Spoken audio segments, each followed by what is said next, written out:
സ്വർണ്ണവിലയിൽ ഉച്ചയ്ക്ക് ശേഷവും വലിയ ഇടിവ് രേഖപ്പെടുത്തി. ആഗോള വിപണിയിൽ വില കുത്തനെ താഴ്ന്നതോടെയാണ് വീണ്ടും വില കുറഞ്ഞത്. ഈ മാസം രേഖപ്പെടുത്തിയ ഏറ്റവും കുറഞ്ഞ പവൻ വില 1,07,920 രൂപയാണ്. ഇതിനേക്കാൾ താഴേക്ക് സ്വർണ്ണവില എത്താനുള്ള സാധ്യത ഉണ്ട് എന്ന് ചില സാമ്പത്തിക വിദഗ്ധർ പറയുന്നു. എന്നാൽ മറിച്ച് അഭിപ്രായമുള്ള വിപണി വിദഗ്ധരുമുണ്ട്. എന്താണ് നിങ്ങളുടെ അഭിപ്രായം?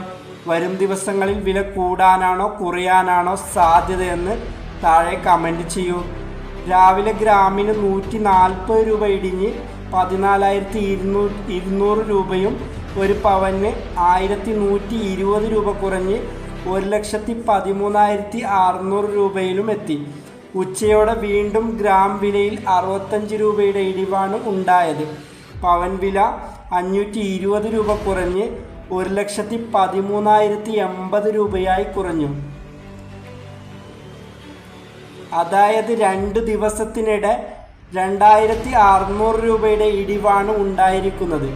ആഗോള വിപണിയിൽ US ഡോളറിൻ്റെ വിനിമയ നിരക്ക് ശക്തിപ്പെട്ടതാണ് സ്വർണ്ണവില കുറയാനുള്ള പ്രധാന കാരണങ്ങളിലൊന്ന്. സ്വർണത്തിൻ്റെ ആഗോള വില അമേരിക്കൻ ഡോളറാണ് കണക്കാക്കുന്നത്. ഡോളർ, ഇന്ത്യൻ രൂപ തുടങ്ങിയ മറ്റ് കറൻസികളുമായി താരതമ്യം ചെയ്യുമ്പോൾ ഡോളർ ശക്തിപ്പെടുമ്പോൾ US-ന് പുറത്തുള്ളവർക്ക് സ്വർണം വാങ്ങുന്നവർക്ക് ചെലവേറും. ഇന്ന് ഒരു പവൻ സ്വർണ്ണാഭരണം വാങ്ങുന്നവർക്ക് പണിക്കൂലിയും GSTയും ഉൾപ്പെടെ 1,25,000 രൂപയോളം നൽകേണ്ടി വരും. പണിക്കൂലി അനുസരിച്ച് വിലയിൽ മാറ്റമുണ്ടാകാം.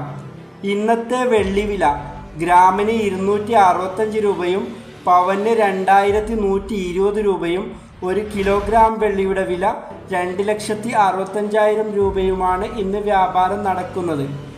ദിവസേനയുള്ള ഗോൾഡ് അപ്ഡേറ്റിനായി നിങ്ങൾ യൂട്യൂബിലാണ് കാണുന്നതെങ്കിൽ ചാനൽ സബ്സ്ക്രൈബ് ചെയ്യുക. ഫേസ്ബുക്ക്, ഇൻസ്റ്റാഗ്രാമിലാണ് കാണുന്നതെങ്കിൽ ഫോളോ ചെയ്യുക.